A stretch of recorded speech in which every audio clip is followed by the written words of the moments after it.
अरे अरे भाई, क्या सोच रहे हो? क्या हुआ? अरे इसके पैर तो जानवरों जैसे हैं। हाँ, लगता है यह वही मायावी राक्षस है जो लोगों को अपनी बातों में फंसाकर अपने साथ ले जाता है। अब चलो भाई, मैं जाने के लिए आया हूँ। चलो, जाने का मन नहीं कर रहा क्या भाई? अरे भाई, क्यों ऐसा करते हो मेरे साथ? मैं इस कुर्सी से उठ क्यों नहीं पा रहा हूँ? अरे नहीं नहीं, मुझे निकाल दो, मुझे छोड़ दो, और अब मैं कभी तुम्हारे पास नहीं आऊंगा।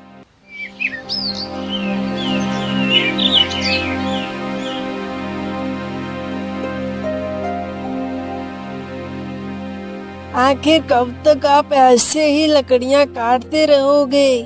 पूरे गांव में केवल हमारा ही एक ऐसा घर है जिसमें हफ्ते में केवल 4 बार ही चूल्हा जलता है और बाकी के दिन भूखा ही सोना पड़ता है। आखिर कब तक हमारी ऐसी हालत रहेगी? चिंता मत करो सुलेखा, तुम तो जानती ही हो मैं दिन रात कितनी मेहनत करता हूँ। चिंता मत करो, एक ना एक दिन हमारे भी अच्छे दिन जरूर आएंगे। तुम इन लकड़ियों को काटने की बजाय कोई दूसरा काम क्यों नहीं कर लेते? मैं आपसे ज्यादा तो कुछ नहीं मांगती हूँ।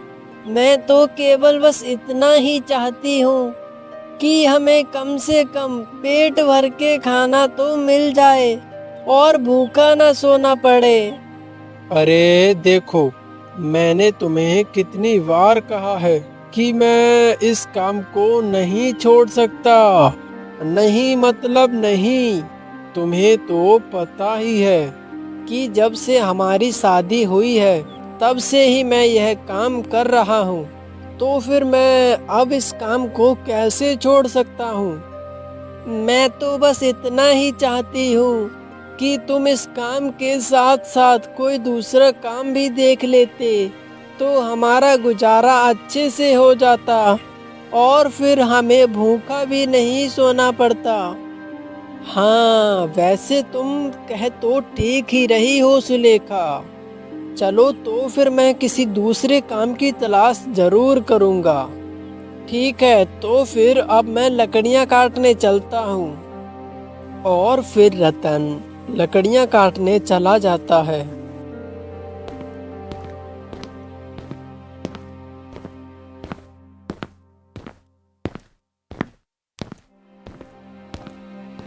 कुछ देर बाद रतन जंगल में पहुंच जाता है।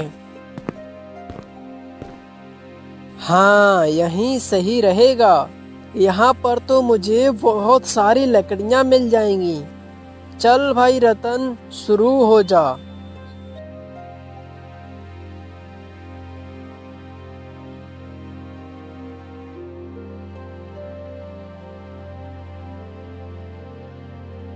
हाँ, अब मैं घर चलता हूँ। वैसे भी मैंने बहुत सारी लकड़ियाँ काट ली हैं। इतनी सारी लकड़ियाँ मेरे लिए काफ़ी होंगी। और वैसे भी शाम होने ही वाली है। हाँ, अब मुझे घर चलना चाहिए। और फिर रतन घर की ओर निकल पड़ता है।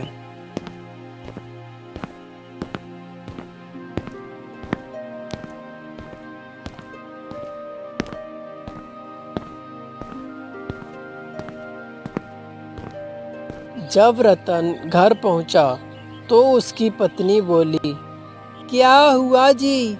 आज तो आपने काफी देर लगा दी। अरे वो क्या है सुलेखा, आज मुझे जंगल में अच्छी लकड़ियां मिल गई थी, इसीलिए मैंने सोचा सारी लकड़ियां काट लेता हूँ तभी घर चलूँगा। और फिर मैंने सारी लकड़ियां काटी, इसीलिए मुझे आने में देर हो गई। चलो अब खाना खा लो, खाना तैयार है। फिर रतन खाना खाकर सो जाता है।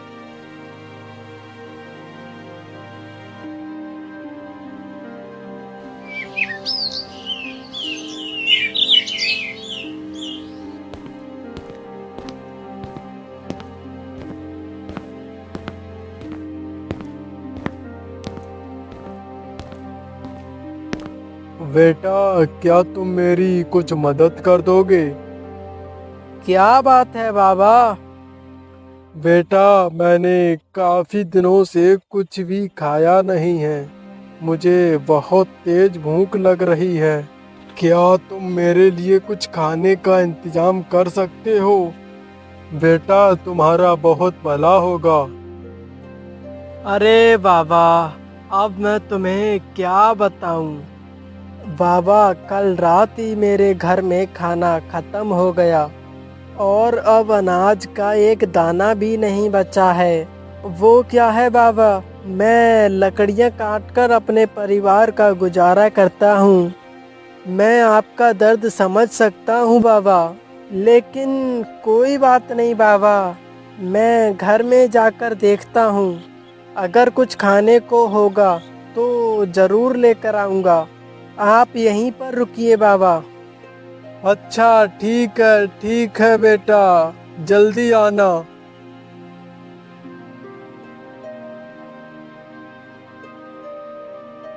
यह लीजिए बाबा। तुम्हारा बहुत बहुत धन्यवाद बेटा। बाबा, अब आप यहीं पर रुकिए और आराम कर लीजिए। नहीं बेटा, मुझे बहुत जल्दी है।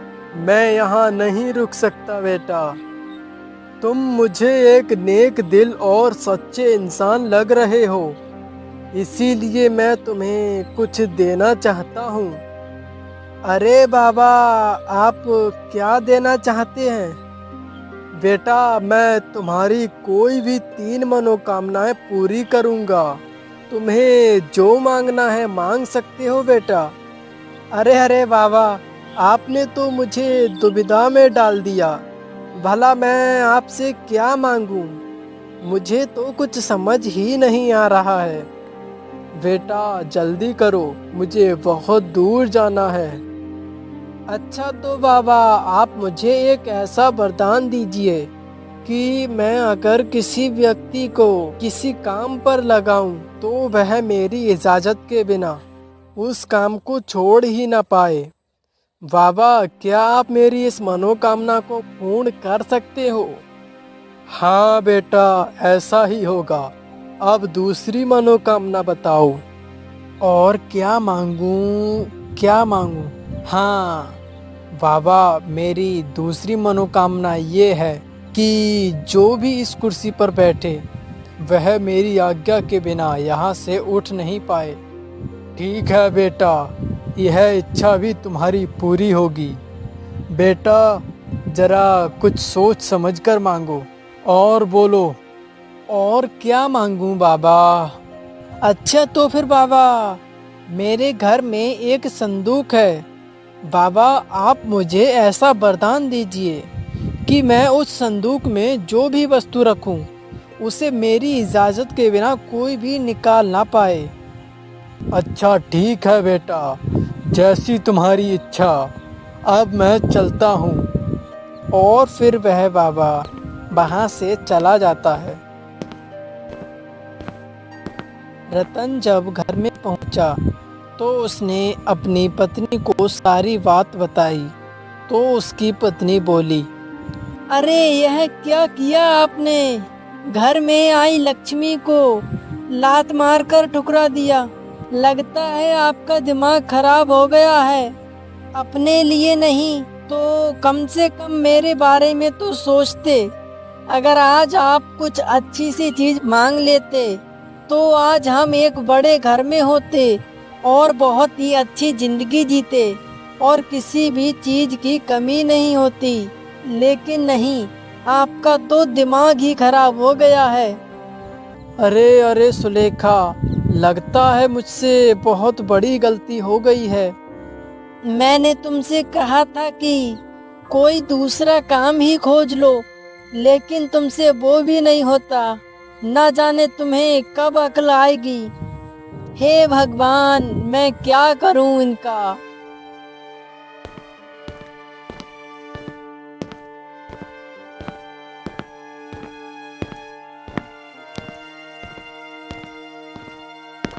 क्या बात है भाई, अपनी पत्नी से नाराज होकर कहाँ जा रहे हो?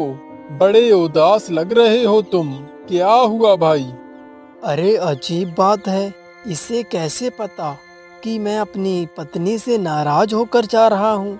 लगता है यह कोई जादूगर है। अरे अरे भाई, क्या सोच रहे हो? क्या हुआ? अरे इसके पैर तो जानवरों जैसे हैं। हाँ, लगता है यह वही मायावी राक्षस है जो लोगों को अपनी बातों में फंसाकर अपने साथ ले जाता है और फिर उन्हें मार देता है। अरे क्या हुआ भाई? मेरी बात सुनकर तुम कहाँ खो गए? अरे वो आप अचानक से सामने आ गए, इसीलिए मैं चौंक गया। कोई बात नहीं भाई। वैसे तुम कहाँ जा रहे हो? अब मैं तुम्हें क्या बताऊं भाई, मैं जंगल में लकड़ियां काटता हूँ, लेकिन पिछले कुछ दिनों से जंगल में अच्छी लकड़ियां ही नहीं मिल रही हैं, जिस कारण मुझे और मेरी पत्नी को 2 वक्त का खाना भी नसीब नहीं हो रहा है। इसीलिए मैं किसी दूसरे काम की तलाश में निकला हूँ भाई। यह तो बहुत ही भोला इंसान लग रहा है। लगता है मैं इसे बहुत ही जल्दी अपने जाल में फंसा लूंगा।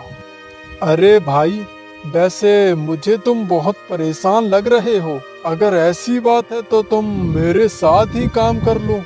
मैं तुम्हें बहुत सारा धन दूंगा। किसी को पता हो या ना हो, लेकिन मुझे तो बहुत अच्छे से पता है, अगर मैंने इस राक्षस के साथ काम किया तो ये मुझे जिंदा नहीं छोड़ेगा, जरूर ही मार डालेगा। लेकिन इस गरीबी में जीने से भी क्या फायदा है, इससे तो बेहतर मर जाना ही है। अरे भाई, मुझे लगता है कि तुम यह बात सोच रहे हो कि मैं तुम्हें कितनी पगार दूंगा। हाँ भाई, सही कहा तुमने, मैं यही बात सोच रहा था। यह लो इतना सारा धन, अभी के लिए तुम इसी से काम चलाओ, लेकिन 6 महीने बाद मैं तुम्हें लेने आऊँगा और तब तुम्हें मेरे साथ चलना होगा। हाँ हाँ ठीक है भाई, तो फिर अब मैं घर चलता हूँ।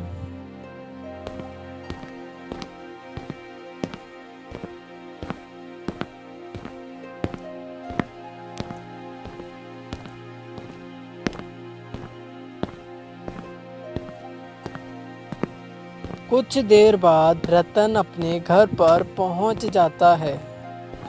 सुलेखा, ओ सुलेखा, कहाँ हो? जल्दी आओ। अरे अरे, इतना सारा धन आप कहाँ से लेकर आए हो?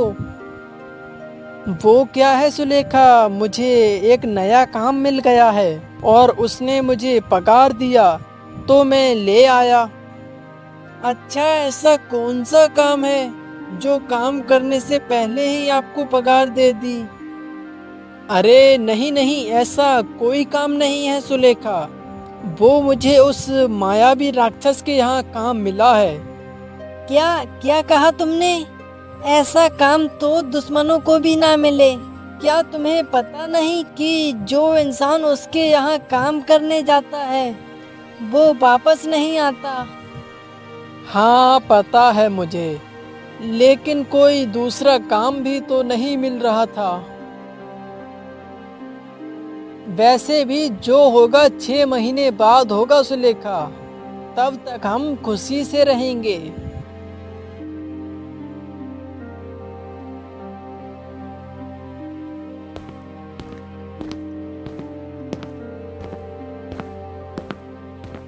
क्यों बेटा, क्या कर रहे हो?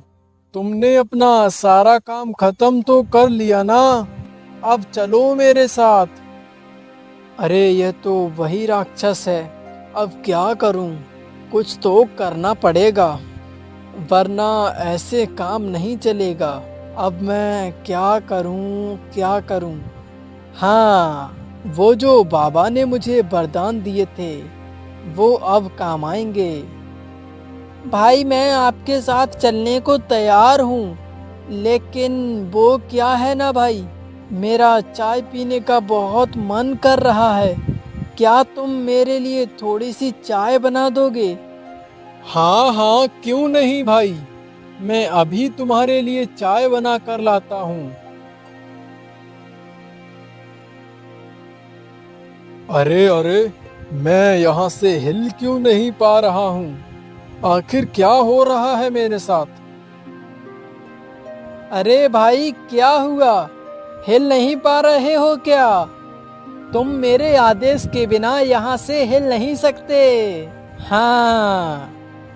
अरे भाई, मुझे छोड़ दो, मैं तुम्हें और भी बहुत सारा धन दूंगा और अब 1 साल बाद लेने आऊंगा। मुझे छोड़ दो भाई। यह लो भाई, और अब मैं तुम्हें 1 साल बाद लेने आऊंगा।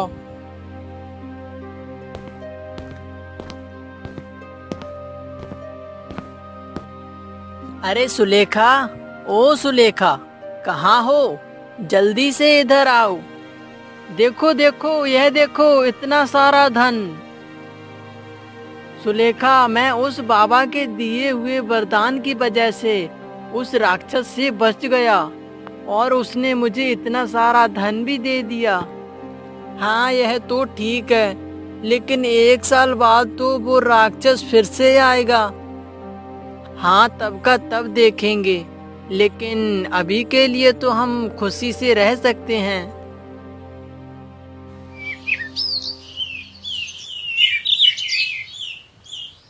1 साल बाद वह राक्षस फिर से आ जाता है।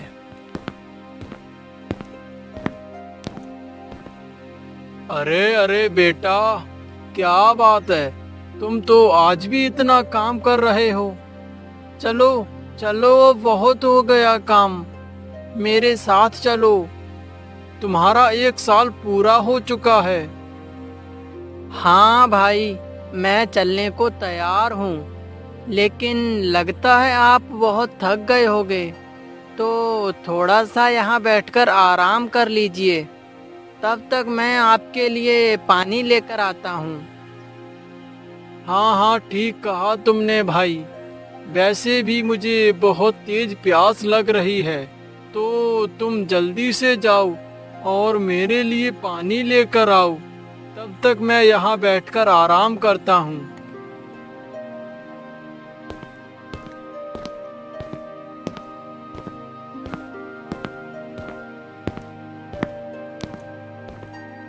यह लो भाई। अब चलो भाई, मैं जाने के लिए आया हूँ। चलो, जाने का मन नहीं कर रहा क्या भाई? अरे भाई, क्यों ऐसा करते हो मेरे साथ? मैं इस कुर्सी से उठ क्यों नहीं पा रहा हूँ? कैसे उठ पाओगे? इस कुर्सी पर जो भी बैठता है वह मेरी मर्जी के बिना यहाँ से उठ नहीं सकता। अब आया ना मजा? देखो भाई, इस बार मुझे माफ कर दो। तुम्हें जो भी चाहिए बताओ मुझे। तुम सिर्फ इस कुर्सी से मुझे आजाद कर दो। मैं तुम्हें आजाद कर दूंगा, बस तुम मुझे 2 थैली धन और 5 साल की छुट्टी दे दो। ठीक है भाई, यह लो, और अब मैं 5 साल बाद आऊंगा।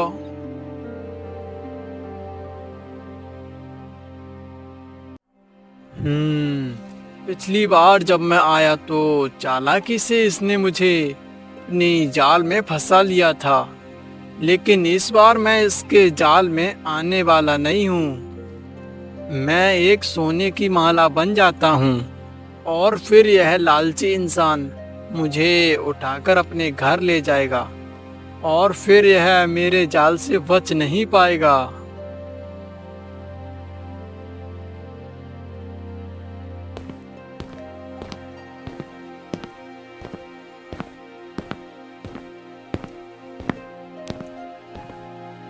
अरे ये क्या, सोने की माला? लेकिन यहाँ तो कोई भी नजर नहीं आ रहा है, ना जाने किसकी होगी ये माला। चलो कोई बात नहीं, अब मैं इस माला को अपने साथ ले जाता हूँ।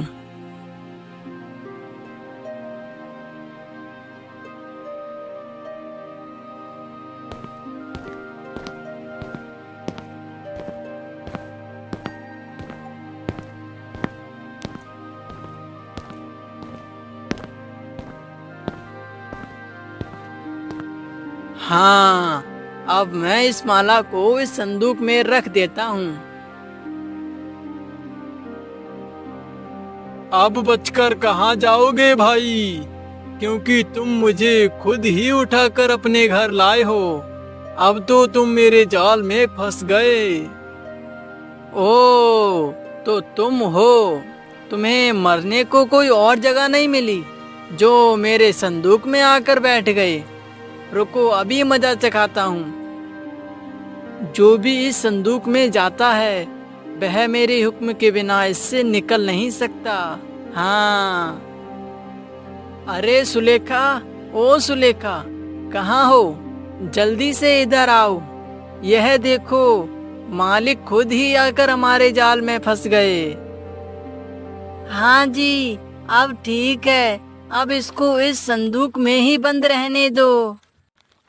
अरे नहीं नहीं, मुझे निकाल दो, मुझे छोड़ दो, और अब मैं कभी तुम्हारे पास नहीं आऊंगा, और बदले में मैं तुम्हें बहुत सारा धन भी दूंगा। मुझे छोड़ दो भाई। अच्छा, ऐसी बात है तो ठीक है फिर अभी निकालता हूँ। यह लो भाई, और अब मैं तुम्हारे पास कभी नहीं आऊंगा।